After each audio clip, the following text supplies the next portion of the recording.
Bueno, ¿cómo están? Bienvenidos a un nuevo video, un nuevo capítulo de Juan. Hoy sería Juan 3, vamos a hacerlo completo también. Entonces nada, coge tu Biblia y empecemos. Lo primero sería Juan 3, del 1 al 12. Vamos a leerlo completo. Y dice: había un hombre llamado Nicodemo, un líder religioso judío de los fariseos. Una noche fue a hablar con Jesús. Rabí, le dijo, todos sabemos que Dios te ha enviado para enseñarnos. Las señales milagrosas que haces son la prueba de que Dios está contigo. Jesús le respondió, te digo la verdad, a menos de que nazcas de nuevo no puedes ver el reino de Dios. ¿Qué quieres decir?, exclamó Nicodemo. ¿Cómo puede un hombre mayor volver al vientre de su madre y nacer de nuevo? Jesús le contestó, te digo la verdad, nadie puede entrar en el reino de Dios si no nace de agua y del Espíritu. El ser humano solo puede reproducir la vida humana, pero la vida espiritual nace del Espíritu Santo. Así que no te sorprendas cuando te digo, tienen que nacer de nuevo. El viento sopla hacia donde quiere. De la misma manera que oyes el viento pero no sabes de dónde viene ni a dónde va, tampoco puedes explicar cómo las personas nacen del Espíritu. ¿Cómo es posible todo esto?, preguntó Nicodemo. Jesús le contestó, tú eres un respetado maestro judío y aún no entiendes estas cosas. Te aseguro que les contamos lo que sabemos y hemos visto y ustedes todavía se niegan a creer nuestro testimonio. Ahora bien, si no me creen cuando les hablo de las cosas terrenales, ¿cómo creerán si les hablo de las cosas celestiales? Bueno, entonces, obviamente que hay un montón de cosas porque leímos un montón, pero lo primero, vamos por partes. Lo primero que yo veo es que Nicodemo llega de noche. Sabemos que donde hay oscuridad no hay luz. Entonces, el hecho de que Nicodemo llegara de noche, literalmente no era de noche, sino como que espiritualmente estaba en búsqueda de esa luz. Y lo otro también es que fue a buscar a Jesús porque él reconocía, sí, a Jesús. Ahí arriba lo dice, o sea, eso fue lo primero que le dijo. Pero yo creo que dentro de él se había despertado como una curiosidad, como de saber más, sí, como de este man tiene algo raro y yo quiero saber qué es. Y así haya ido de noche, porque de pronto pues no quería que lo vieran los demás. Igual había algo dentro de él que decía como necesito saber más. Y me pareció muy curioso porque aquí Jesús no le responde la pregunta, sino que le responde de acuerdo a su necesidad, ¿sí? O sea, él conocía lo que había dentro de Nicodemo, la necesidad que él tenía, y por eso respondió como respondió. Y pues Nicodemo, después de lo que Jesús le dice, responde como de una forma muy humana, sí, como muy lógico, como muy racional, como es eso posible. Pero aquí vemos que Jesús responde ¿con qué? Con una revelación en lo espiritual. Y creo que así pasa con nosotros. Está bien tener preguntas, está bien entender cosas. Jesús va a traer esta revelación en lo espiritual a tu vida. Pero creo que aquí hay varias cosas. Lo primero es como tener cuidado de a quién estamos yendo en búsqueda de respuestas.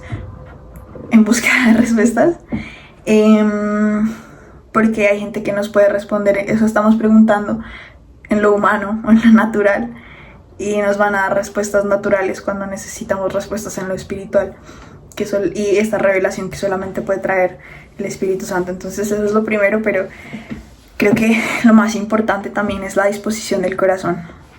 O sea, si yo en mi corazón no tengo esta disposición a poder recibir esta revelación, a poder entender más, a poder comprender qué quiere decirme Jesús cuando estoy leyendo la Biblia, qué quiso decir Dios cuando escribió esto, o cuando queremos entender más cosas, si yo no dispongo mi corazón a querer entender, no voy a entender. O sea, el hecho de que Nicodemo haya ido a Jesús en búsqueda de él, de conocer más, ya había una disposición en su corazón a querer entender más, a querer saber más, a querer como ir un poquito más allá de lo que había visto por ahí mientras Jesús caminaba.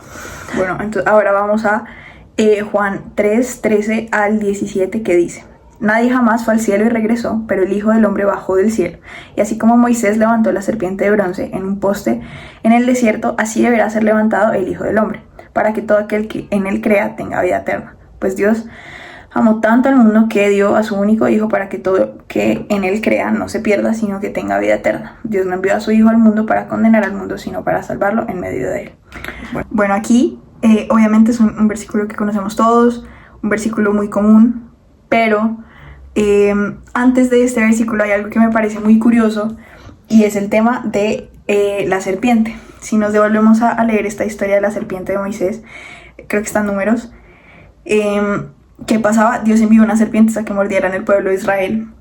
¿Y qué tenían que hacer ellos? Simplemente levantar su mirada y mirar a una serpiente de bronce. Pero entonces creo que es como esta comparación de que el pueblo de Israel hizo eso, antes tenían que hacer eso, ahora ¿qué tenemos que hacer nosotros para ser salvos, para ser sanados?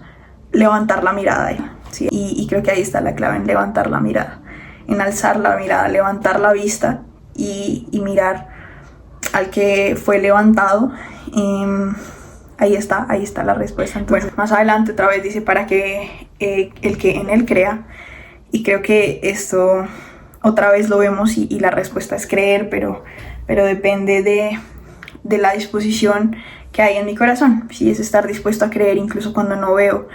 Y creo que esa es la esencia de la fe, ¿sí? La fe es un corazón que deja de exigir muestras, deja de exigir ver cosas y empieza a caminar y a descansar en la fidelidad de Dios. Eso es la fe, eso es lo que debemos hacer cuando decimos yo creo en Él, yo creo en Jesús. Estamos diciendo y declarando esto. Bueno, y después dice, en inglés o en otras versiones, habla de perecer, no habla de perderse, sino que habla de perecer. ¿Y qué significa perecer? Perecer es ser destruido, morir o quedar completamente arruinado. Entonces yo creo que aquí no se refiere a morir de verdad, sino que creo que habla de esa separación de Dios, ¿sí? Hablamos de que Dios es como esa fuente de vida. Entonces si estamos separados de Él, pues ¿qué va a haber en nosotros y en nuestra vida? Pues muerte. Y no estoy hablando de muerte física, sino como de una muerte espiritual. Porque donde no hay vida, pues hay muerte. Donde no hay luz, hay oscuridad. De eso habla y eso es lo que significa esa separación de Dios. Y antes estábamos en esa muerte y ahora cuando creemos en Él y aceptamos a Jesús como nuestro Señor y Salvador, nos reconciliamos con el Padre, entonces podemos recibir esa vida eterna. Y bueno, ahora vamos a Juan 3, 18 al 21 que dice: No hay condenación para todo no hay condenación para todo el que en Él crea. Pero todo el que no cree en Él ya ha sido condenado por no haber creído en el único Hijo de Dios.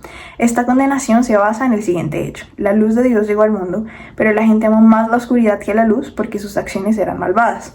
Todos los que hacen el mal odian la luz y se niegan a acercarse a ella porque temen que sus pecados pueden quedar al descubierto. Pero los que hacen lo correcto se acercan a la luz para que los otros puedan ver lo que están haciendo. Aquí podemos ver que en el versículo mismo lo dice, pero igual creo que vale la pena decirlo, y es la verdad, y es que dice que aman la oscuridad. ¿Y por qué aman la oscuridad? Porque la oscuridad es cómoda.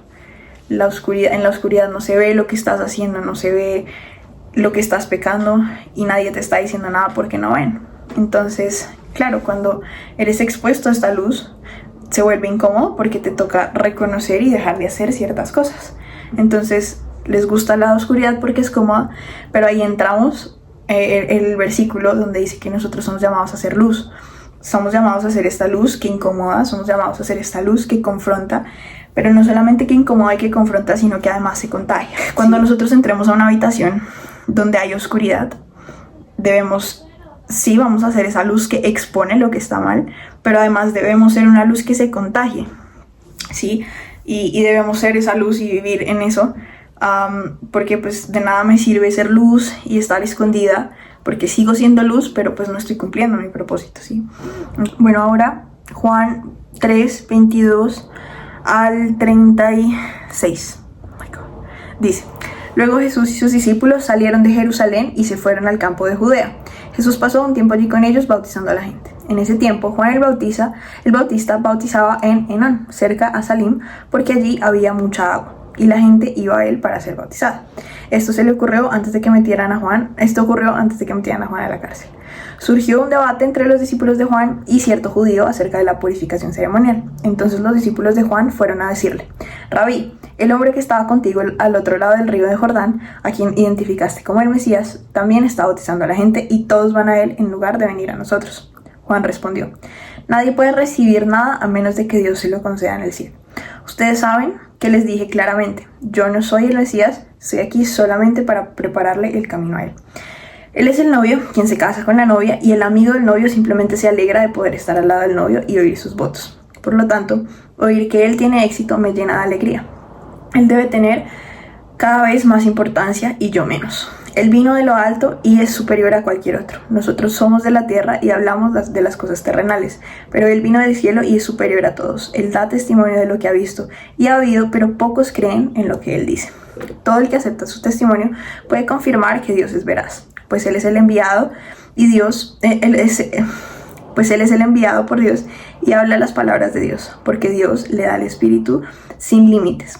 El Padre ama a su Hijo y ha puesto todo en sus manos. Todo el que cree en el Hijo de Dios tiene vida eterna. Los que no obedezcan al Hijo nunca tendrán vida eterna, sino que permanecen bajo la ira y el juicio de Dios. Bueno, y ya aquí lo último, pues una vez más vemos cómo Juan tenía clara su identidad, como Juan tenía claro cuál era su misión, para dónde iba. Nunca tuvo como o sintió esa necesidad de competir, en este caso con Jesús, pero creo que eso también nos pasa a nosotros y a veces es esa competencia entre nosotros cuando todos vamos a una misma meta. Y yo creo que de eso se trata, o sea, cuando tú tienes claro quién eres delante de Dios, tú no te importa, o sea, y no necesitas ser el centro de atención. ¿Por qué? Porque entendemos que nuestra misión siempre es llevar a los demás a Jesús, apuntar siempre a Jesús. Entonces, creo que Juan es un ejemplo de vida para nosotros, debería serlo, y vivir siempre en humildad y siempre tener claro nuestra identidad y tener claro que nuestra misión es apuntar a Jesús y no ser nosotros el centro. Bueno, y eso ha sido todo por el video de hoy. Déjame saber tú qué entendiste, qué revelación pudiste tener, y recuerden que fuimos llamados a hacer luz, no a vivir en la cómoda oscuridad. Y nada, gracias por llegar hasta acá. Nos vemos en el próximo video.